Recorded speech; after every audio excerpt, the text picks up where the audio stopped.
Hello, everybody. Glad everybody could join in. I'm really excited about today. I think it's going to be a great session.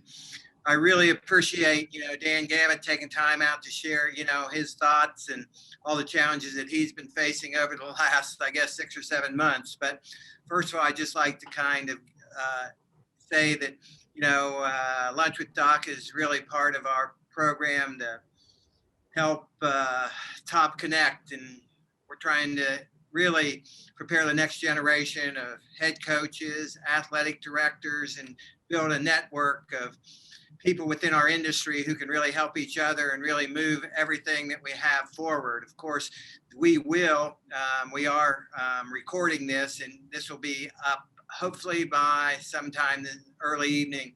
Also, I hope everybody will go check out our podcast called From the Locker Room with Coach and Doc. And that's Coach Mike Smith and I do this podcast. It really talks about leadership and coaching and a lot of great topics. We've had some really good contributors on that, but that's just kind of, once again, you can also follow us on Twitter, Instagram, and Facebook. And with our, you can go to any podcast platform, and we're pretty much on there. So let's go ahead and get started. And the first thing I want to say is I can't say thank you enough to Jeff Hathaway for doing all the background work and the arrangements to make this happen.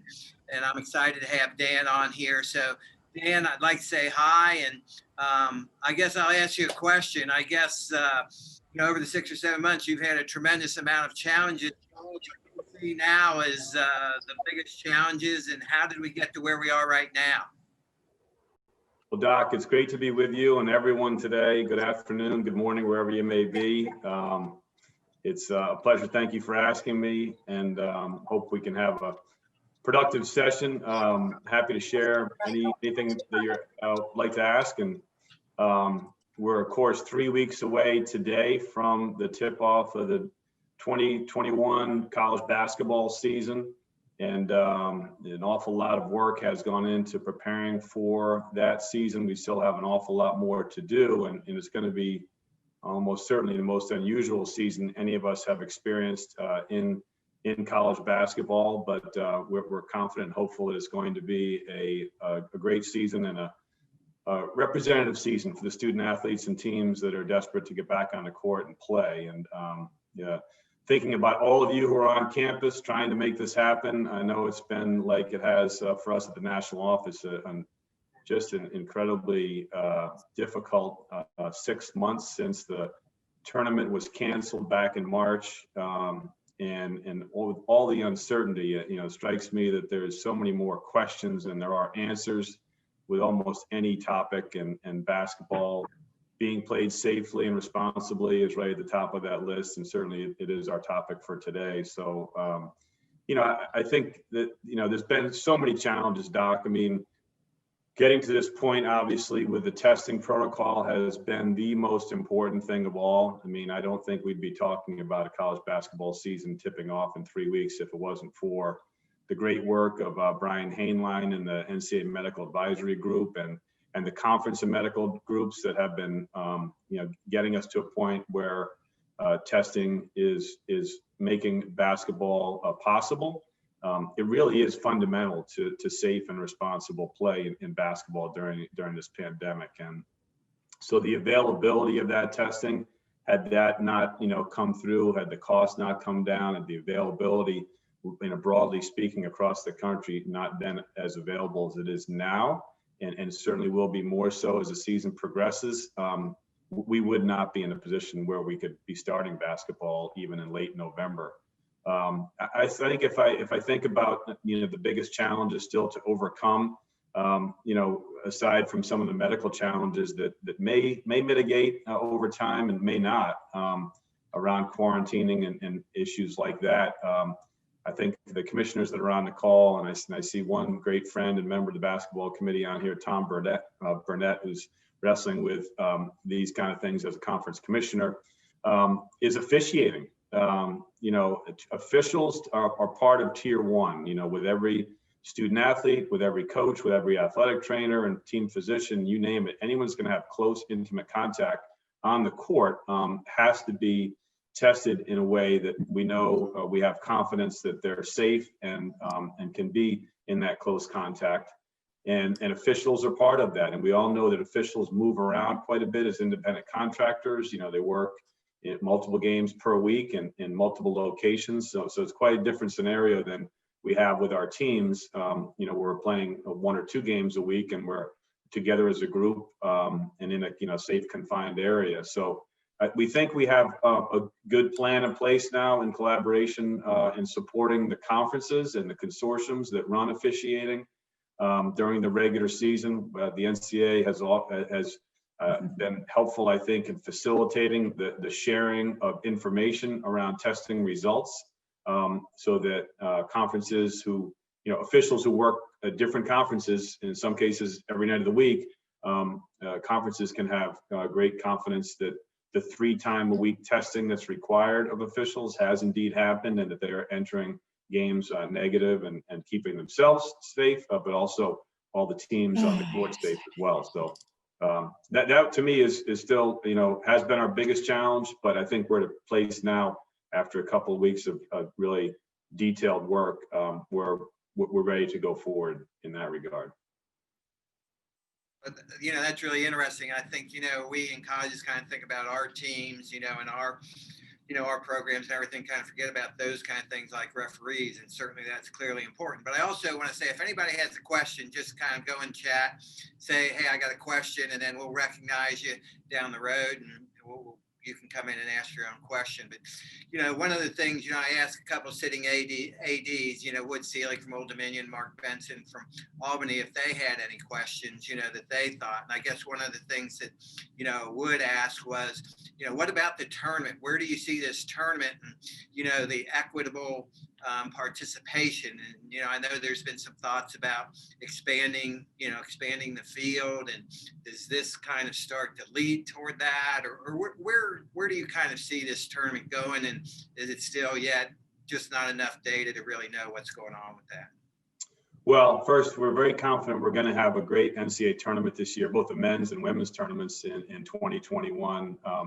And we're confident because of everything we've learned over the course of the summer and fall around, safely restarting sport, whether it be at the college level with college football, volleyball, soccer, and the like, or at the professional level. I mean, we've learned so much more than we knew early in the summer. And so we do have great confidence that the NCAA tournament will be run safely and responsibly and will be a great experience for those teams to qualify. There's still an awful lot of work that we're undergoing with the basketball committees around contingency planning. They have actually been meeting every 2 weeks, all summer long and all fall, to contingency plan, to look at how to run the tournament in this pandemic. I say, we're looking, it's highly likely that it will take on a different kind of format and feel. But it is very much the intention to run the tournament with 68 teams on the men's side and 64 on the women's side, and to keep those fields full and the experience high for all the teams that qualify. But we're looking at all sorts of things around contingency to make sure that we can do it safely and responsibly and can get from selection all the way through to the to the awarding of a national champion. There's been a lot of talk about the planning for the regular season, this change of the start date. But as I mentioned, through all of that, the committee's been working very confidentially on what changes might need to be considered for the tournament. Along with that comes the selection and seeding principles and procedures. That is certainly going to be a greater challenge this year. I think everybody recognizes that with the high probability of disruption during the season, with fewer non-conference games being played, or in some cases, no non-conference games being played by some conferences. It will challenge some of the annual tools that the committee uses. Some of the metrics, could be challenged if there's not a great deal of non-conference play that ends up happening in late November and December. But we'll have to wait and see. One of the things that's really hard for all of us in the middle of all this is that we all want certainty, and certainty is really hard to come by, if not impossible in some cases. So we need the patient, to practice patience, see how things get started, see, how many non-conference games get played, and thus, how effective the metrics might be. But I have a great confidence in both committees. The men's committee is a veteran group. We only have one new member. It's chaired this year by Mish Barnhart from Kentucky, and vice chair is Jim Phillips from Northwestern. And this is a group that will do a great job regardless of what kind of challenges they face in evaluating teams. And at the end of the day, it's still going to be about getting the 36 best teams as at-large teams and seeding the field 1 through 68, setting up the bracket. They're going to have to do it in maybe creative ways this year in terms of evaluating teams for that process, but I'm highly confident that they will do a terrific job and are prepared to do so. And I guess it's really tough, with time frames. I think that probably makes it difficult. When do you have to really set things in stone so that, people have have a little bit of time to kind of prepare and do the things they need to do. So I mean, is everything really fluid right now? So you're just kind of taking information and reacting, or where are you guys with that? Yeah, great question, Doc. You're 100% right. I mean, I think one of the takeaways for me from this whole process is it's not just the decisions you have to make, but the timing of those decisions. As it related to the start of the season, we knew that by the middle of September at the latest, we really need to make a call on whether the season was going to start on November 10th or be delayed, because you'd get to a point where it's too late to make a decision or would cause too much disruption to do so. You want to wait until you have as much information as possible to make the most informed and best decision, which is why I think that the oversight committees and the council took a very deliberative process through the summer, and then considered when, and how to start the season in the middle of September, providing a couple of months time before it would start, and adjustments would need to be made. It certainly caused an awful lot of disruption in scheduling. We knew that would be the case, but that would have been the case even if the season had started on November 10th or been delayed even longer. The same is true of the tournaments. You want to make sure that you don't make a decision prematurely without as much information as you can. But you come to a point where you really do need to make a decision. I mean, we have, for example, on the men's side, 14 tournament hosts that are institutions and conferences, many of whom are regular hosts of the tournament, incredible partners for March Madness. And you've got more on the women's side as well, predetermined sites. And so we need to be fair in making decisions that may impact them. We, of course, have broadcast partners, CBS and Turner on the men's side, ESPN on the women's side, that we need to be in constant communication with and make decisions in a timely fashion so that they can pivot and make plans as well from a programming perspective, as well as a production perspective. And then we've got financial considerations. We have hotel contracts and air charter contracts in place. And at some point we get to a point where we have deadlines to either fulfill those agreements, or we have opt-outs. And if you get beyond, those opt-out, then you're obligated to the finances involved with planning as well. So, we're mindful of all those things. I think, you're likely to see any changes, if there are any, to how the tournament would be run, that would happen, before the first of the year, frankly, because there's, an awful lot of planning and operations and that have to go on, to get the tournament ready for starting in March. So, I mean, I don't want to hold you anything, but you think probably all those decisions will be made by the first of the year as to what the structure of the tournament will look like? Yeah, I don't know if it'll be all of them, Doc. I mean, because the decisions are almost endless, but the primary decisions, I think, are likely to be made by then, because, so much has to happen after you make any potential changes. And I want to be careful and be, clear that, we may or may not have, significant changes. I mean, we've looked at dozens of contingencies and really narrowed, those contingencies down to a more manageable number already. but we're going to make decisions based first and foremost on health and safety, obviously, and then giving the greatest confidence that we can have this tournament, both tournaments, start effectively and go all the way through to the determination of a national champion. And so, yeah, I mean, I think that's the general timeline, but there may well be decisions that are made after the first of the year. And there'll also be contingencies, frankly, God forbid that we have some kind of a major event after then, and significant disruption of the regular season would have to have, reconsideration of any changes that might, be made initially. Because one of the things that, gives me, the greatest amount of confidence in all of this is last year, we didn't have the opportunity to postpone the tournaments. I mean, it was the start of the pandemic, and I think everybody realized that, we're going to be in this for a while. I think we're in a different, scenario this time around. Cancellation would be, the very last option, and that would not be, before any other considerations given to postponement and the like. But again, we're getting, ahead of ourselves a little bit, but I want to make sure that everybody understands that all of these kind of things are being considered. I mean, the depth at which the basketball committee and staff are looking at contingencies would be very impressive for folks to know. I mean, it's very deep, and it gives us that great sense of confidence that we're going to have a great event.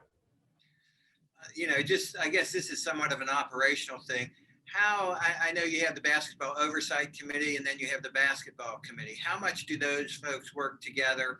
Or are you kind of the mediator between those two, or the facilitator of both those groups? And what are the major issues, I guess, for the basketball oversight committee that, maybe the basketball committee doesn't deal with? Yeah.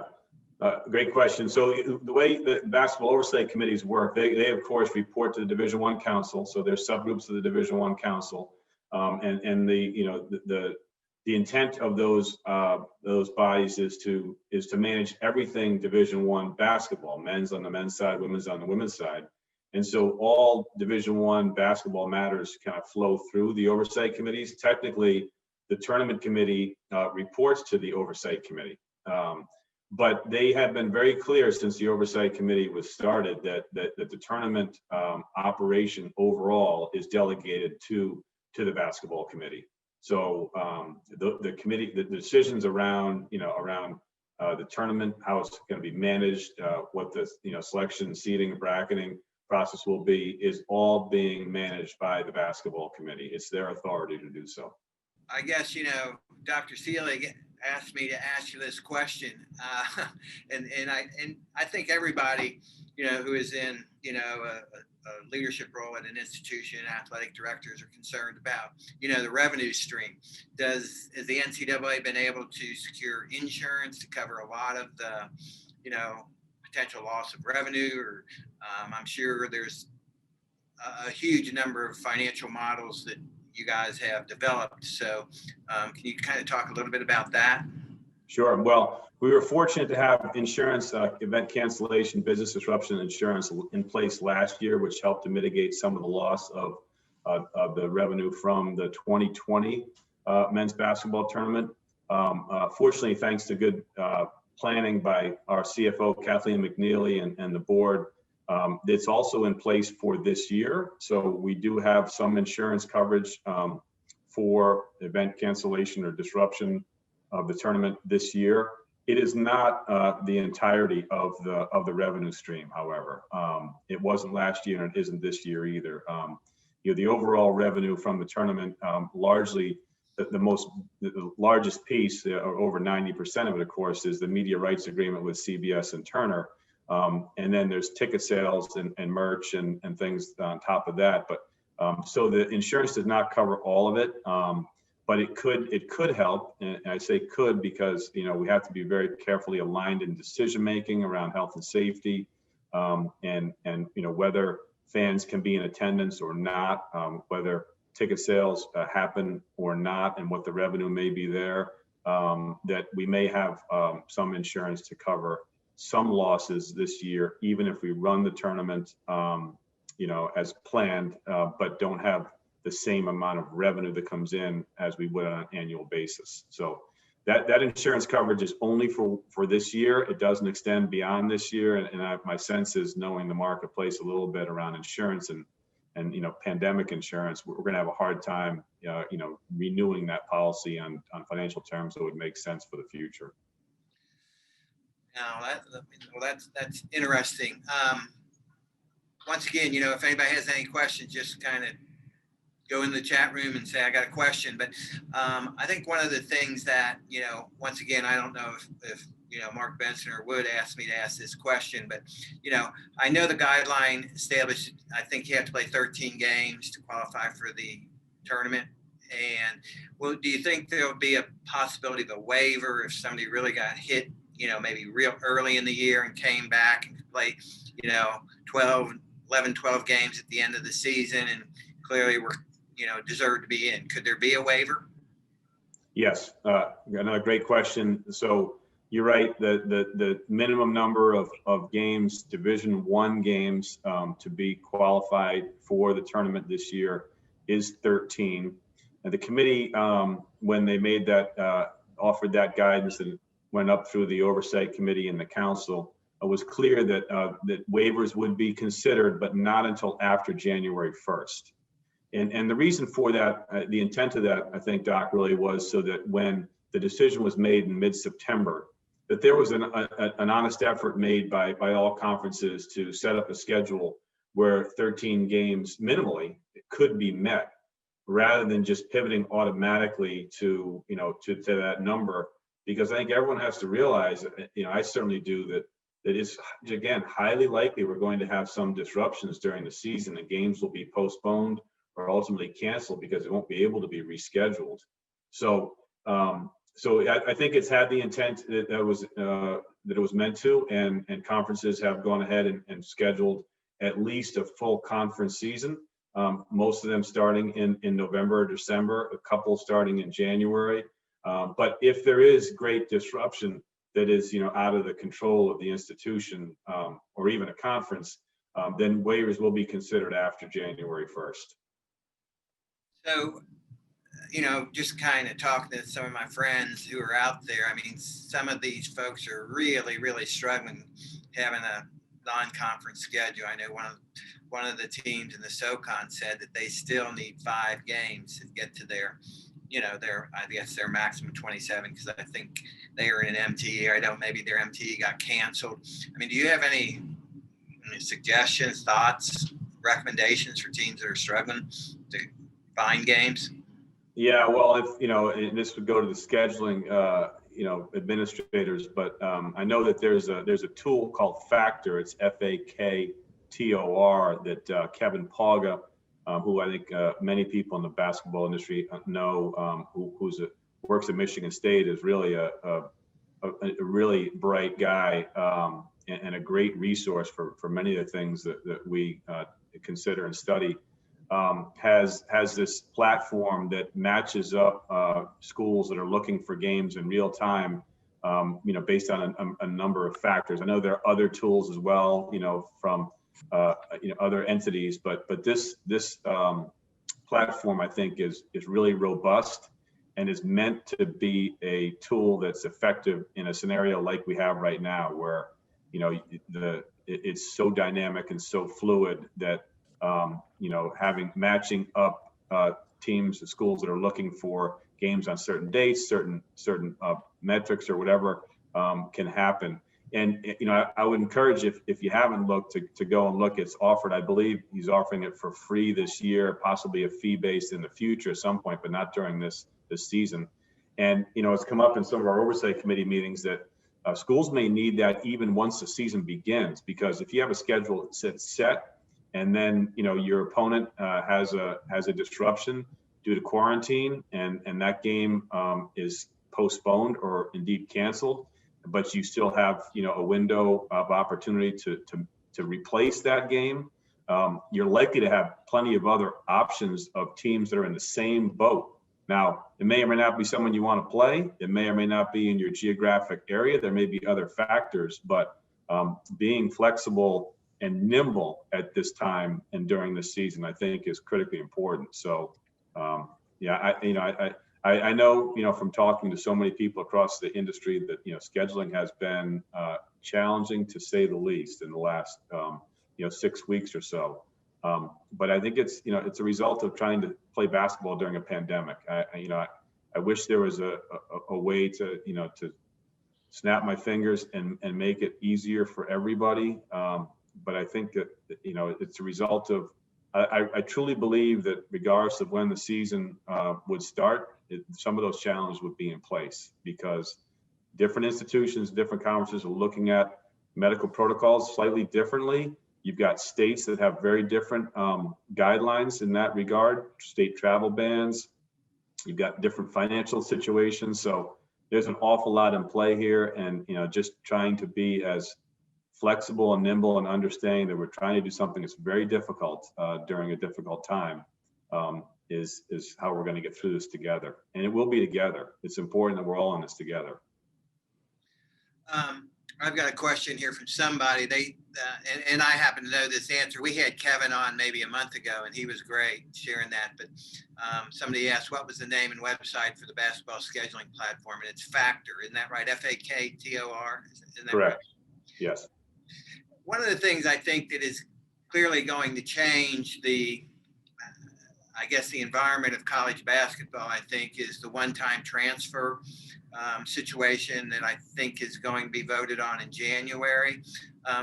What is the current status of this, and what are your thoughts of it? I mean, how much input did the basketball oversight committee have on influencing that decision? Because I think it clearly is going to be significant, at least early on, particularly after the pandemic and people getting another year eligibility. I mean, I think all that kind of really is going to make college basketball look a little bit different the next couple of years. Yeah, well, without a doubt. Of course, no surprise to coaches on the call. It was a topic of significant consideration and debate for months, years. I mean, this topic goes back so long, and the NABC was clearly has always been clearly concerned about one-time transfer eligibility, immediate eligibility. They've been consistent throughout in that regard. We have two coaches on the oversight committee, Matt Painter from Purdue and Conzo Martin from Missouri, and then Craig Robinson, the executive director of the NABC. And then we're in regular contact with the NABC board, of course, and get their perspective. And there was a working group of the oversight committees, men's and women's, that kind of advised the transfer working group. And I think they over time came to the realization that this is, to your point, Doc, likely to happen from political pressure, standpoint, from the presidential mandate standpoint, and where they weighed in and tried to make sure that the coach's perspective was understood was in a couple key areas. One was the notification date, because there was some consideration by a transfer working group of having no notification date, which is, I believe, the case for other sports that that have the one-time transfer exception. And so there was a notification date that was put in place for late spring. And the other was that it'd be able to be used only once in a student athlete's career. So you could use it as an undergrad one time, or you could wait and use it as a graduate transfer, but you couldn't use it twice. Now we'll see if that all goes through. And then of course tampering was a big issue also. So coaches, were able to weigh in, have a significant voice in the consideration. And, I think it's fair to characterize that, there's still great concern, displeasure, anxiety over it going forward in any form. But I think there's also realization that due to political pressure, even congressional, and state laws that are come in, around the transfer issue, that this is inevitable, and just trying to build some boundaries around it so that it's not, the Wild West and a free for all is where coaches hope to have some influence. Good. I've got a question here. I'll ask it. Serge Clement has asked this question from Marist College. I'm reading this. Is it a possibility the NCAA could make a unilateral decision to cancel the non-conference based on how the virus cases have risen around the country? Yeah, not at this point, not likely. There's been, I've had a couple conversations similar to that, but very few as checked in, kind of across the landscape. And, I think the overwhelming feeling from presidents on down through coaches is that, that we're going to move forward as planned. That's the result again of the key here is the availability of the testing. There are some areas of the country that are much worse than others, of course. From the viral spread standpoint, it's an institutional conference decision around fans. I think we'll see in most cases no fans or very limited fans to start the season. But at this point, I haven't heard significant uprising, or that wrong word, just significant momentum towards further delaying the season. And how much conversation did y'all have about, having very defined testing requirements? Have you pretty much just said we're going to leave that up to each conference? Well, no. I mean, there's guidelines that are in place, from the NCAA around testing. 3 times a week, non-consecutive days. That's critical, and it's I think understood to be the baseline standard. There are some conferences that have the resources in particular that have upgraded that and are testing in some cases on a daily basis.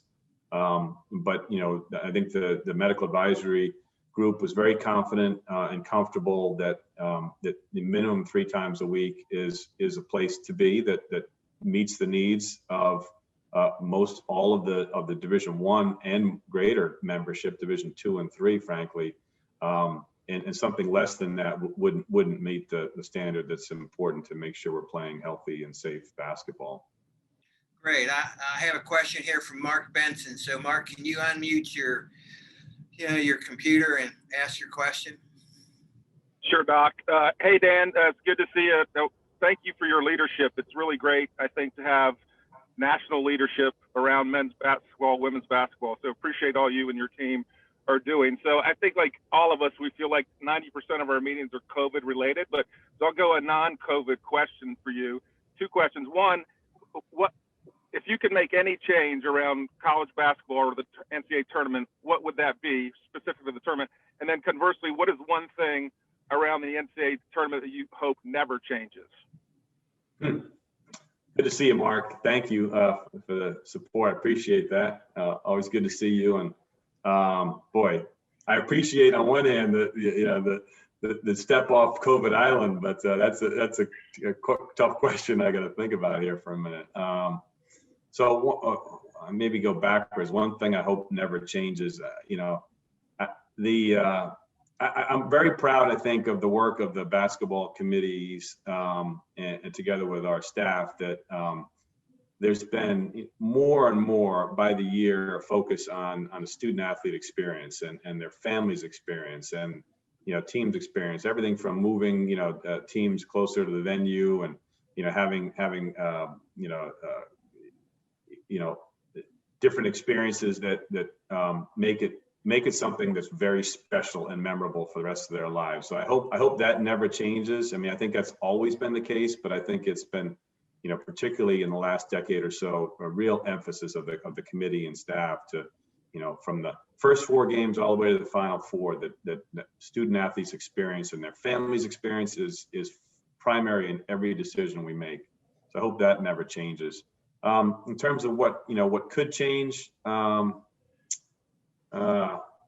have to think about that. I may answer that question a little bit later in the session, so I don't, I guess one thought that I've had, for some time is that, the regionals are an area that I've always thought could be enhanced even more. I mean, if you think about, the Final Four is incredible. The first weekend of the tournament is incredible.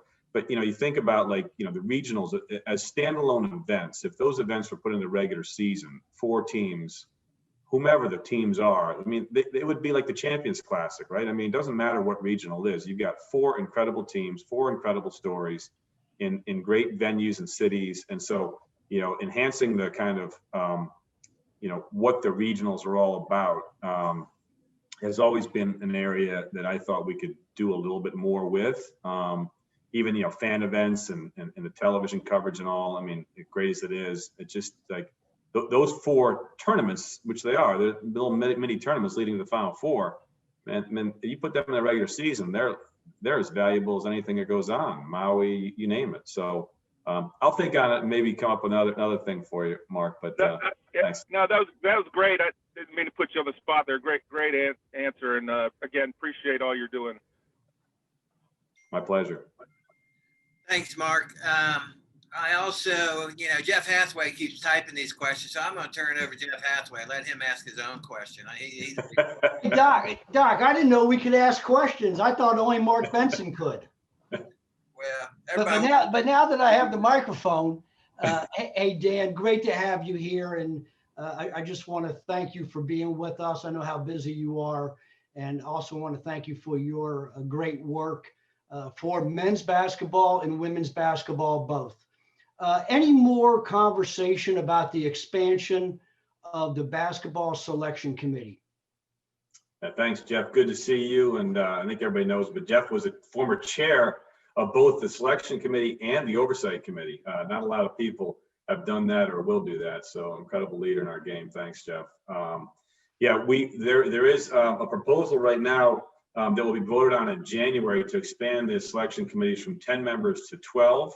The thought behind it is that the work of the basketball committee has just expanded so much over the years in evaluating 350 plus teams off over 32 conferences, along with the committee's members' day jobs that, you know, get increasingly more complicated and time consuming.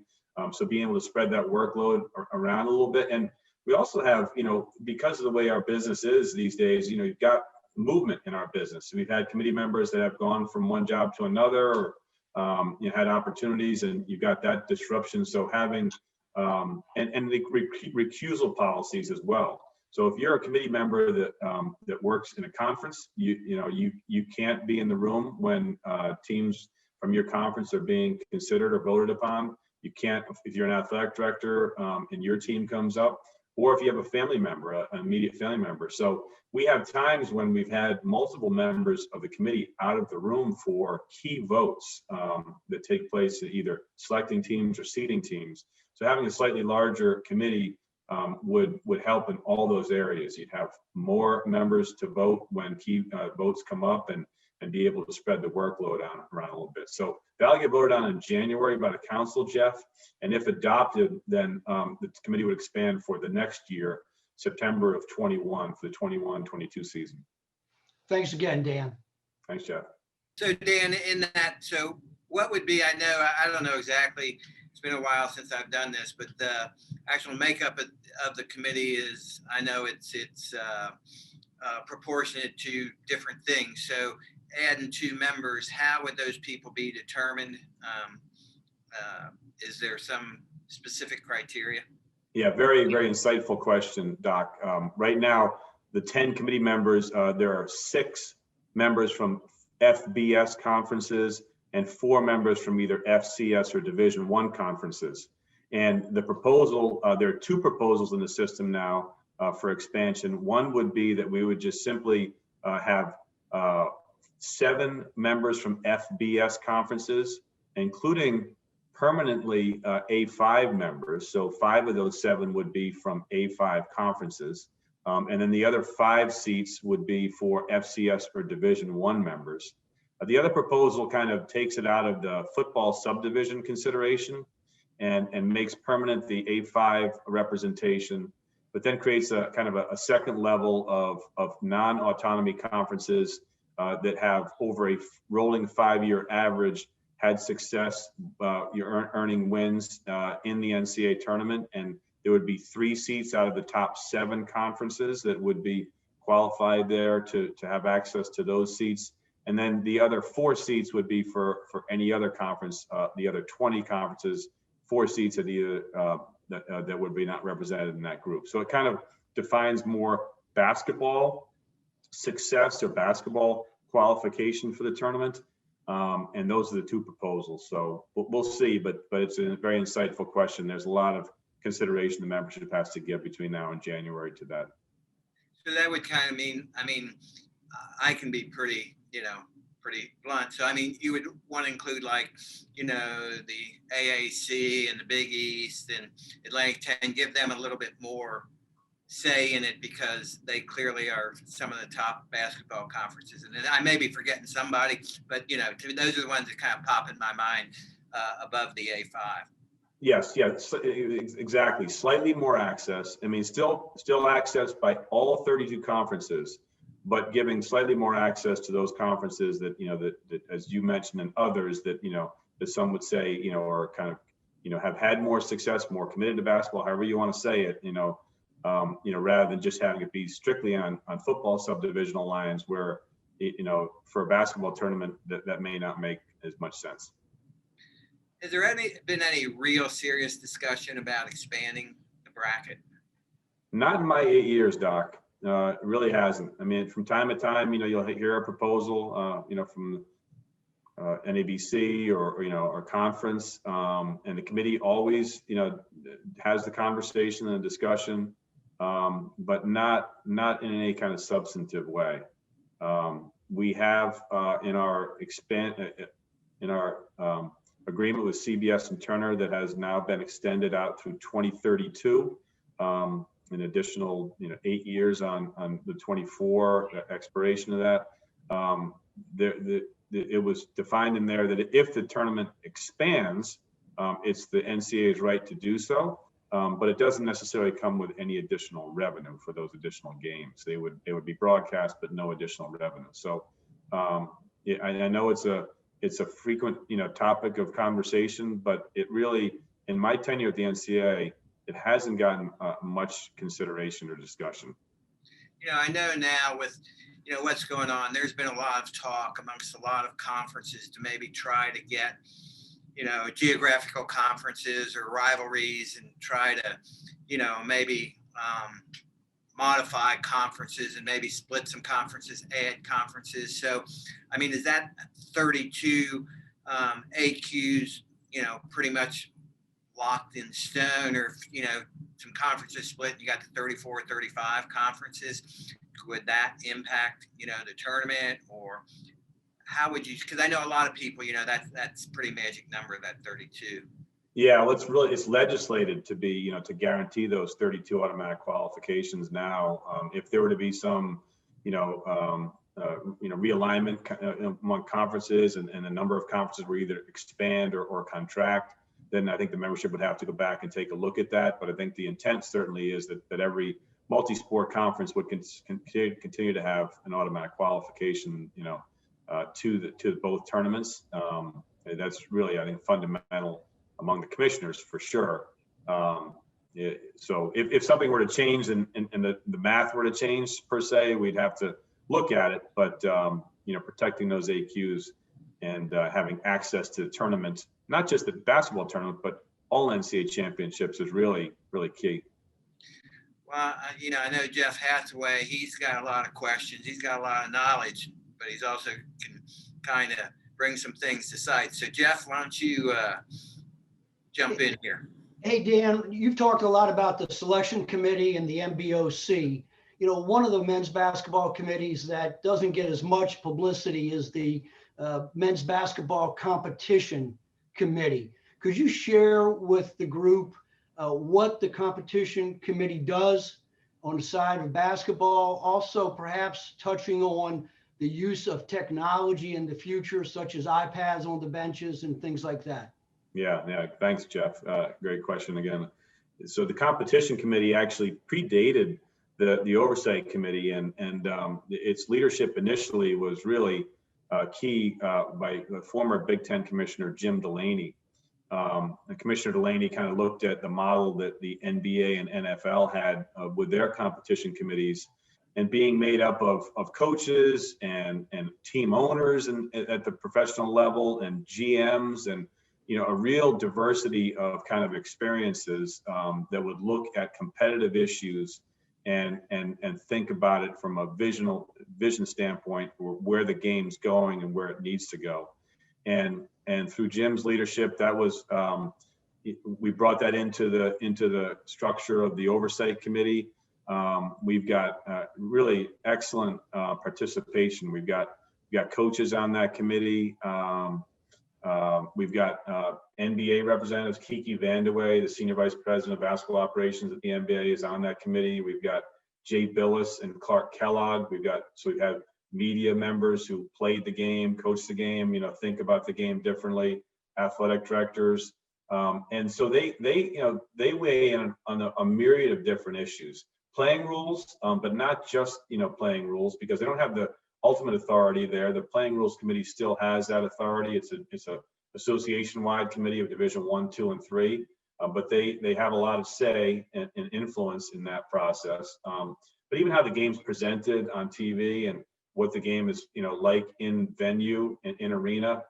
So to your question, Jeff, like about technology, they've been really looking hard, studying and making recommendations around technology, recognizing that technology's impacted our game so much, globally, from youth basketball all the way up through international and the NBA, and that we don't want college basketball to fall behind with the application of technology that's accessible, that's more affordable, that we let competitive issues get in the way of advancement in our game from a technology standpoint, from a coaching and teaching standpoint, from a health and safety standpoint, or from a fan engagement and broadcast engagement standpoint. So, some really good minds there that advise the oversight committee, and then, the oversight committee would take some of the recommendations in the form of legislation or bring it back to the rules committee so that changes, happen that help to advance our game.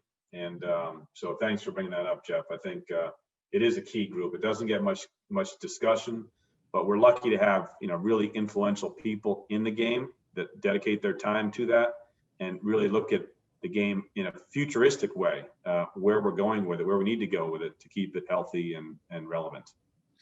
Wood Seelig, Dr. Seelig had told me and asked me to ask you this question. How much discussion have you had with the NBA regarding the one and done? I know that's a Players Association issue and probably, CBA thing, but a lot of people are kind of interested in that, where it is and where you see the future of that going, and if anything could change, might not change, will change, kind of your where you are with that. Sure. Well, the Commission on College Basketball, Condoleezza Rice, and that group, weighed in pretty significantly in that area. Actually, had some very direct conversations with Adam Silver, the Commissioner of the NBA, and Michelle Roberts, the Executive Director of the NBPA, and really advocated, back a couple of years ago now to have those two parties whose rule it is collectively bargain to change that rule and to allow, for high school players to go directly in to the NBA rather than be forced in some ways, as some see it, or encouraged, or whatever you want to say, to come to college for just 1 year. There was great hope that was going to happen, that, that they were very much open to that, supportive of it. But in the subsequent years, the negotiation between those two parties, we understand, hasn't led to that change yet. They had the opportunity to do that within the current CBA that they have, but then they had other matters. They couldn't agree to terms on it. There's always, something that would have to, be given up in order to be able to change, a policy like that seems so simple to change otherwise. So so we thought as early as the 22 draft that could be in place. Now it's very apparent through our communication with the NBA and the PA that they're going to take it up in their next collective bargaining agreement, and not do that in the current window that they have with their CBA. So it's still very much, I think, a healthy topic for their consideration, but there'll have to be gives and takes, and whether they'll get there or not, I think they will. And they've certainly been moving in that direction with things like the select team, some of the things that they've done around the G League that would lead you to believe that they're moving in that direction, with their international academies and development of players that way. They're more interested in youth development than talent development than I think they ever have been. So it would lead you to believe that at some point they will go in that direction. And you can look at that topic on a couple different fronts. And I tend to, I think, there's there's good and bad with anything that could come of that, but it certainly has had a significant impact on our game. Well, we're getting ready to, we don't want to keep you too long, but if everybody has a quick question, kind of send it out there. But if you were going to advise, head basketball coaches or athletic directors about how to get through this year, what can you give a couple tidbits of what you would advise or expect?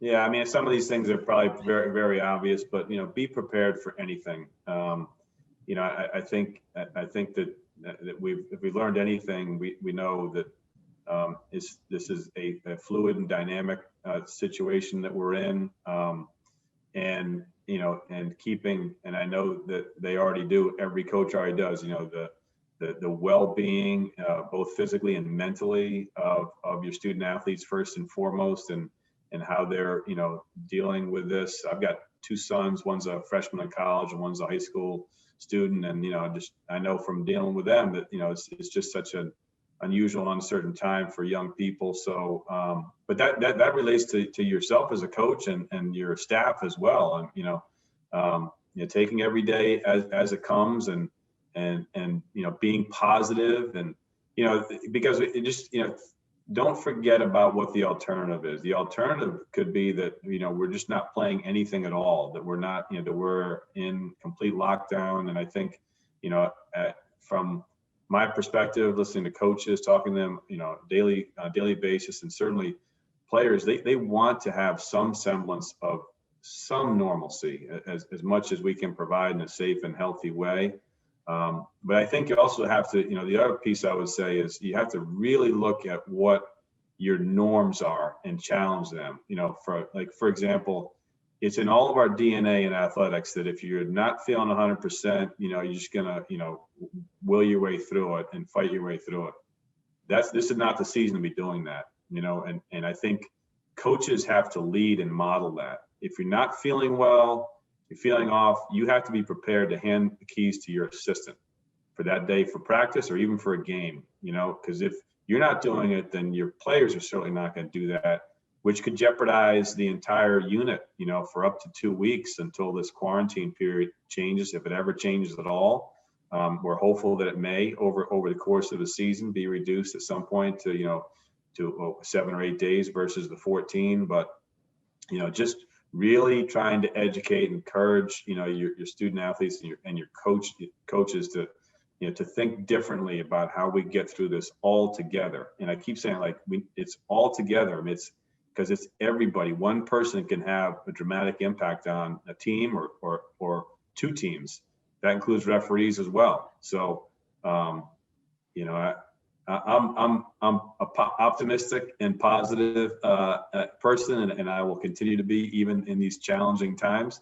But it's going to be an unusual year, and just being kind of even keel and supportive and ready to take on anything that might be we are faced with is how we're going to get through it. And really, I guess that's like how we've gotten through all this, for the last 6 months, even personally. I think that's a great takeaway for everybody. I think that mindset has to change from what it's been in the past.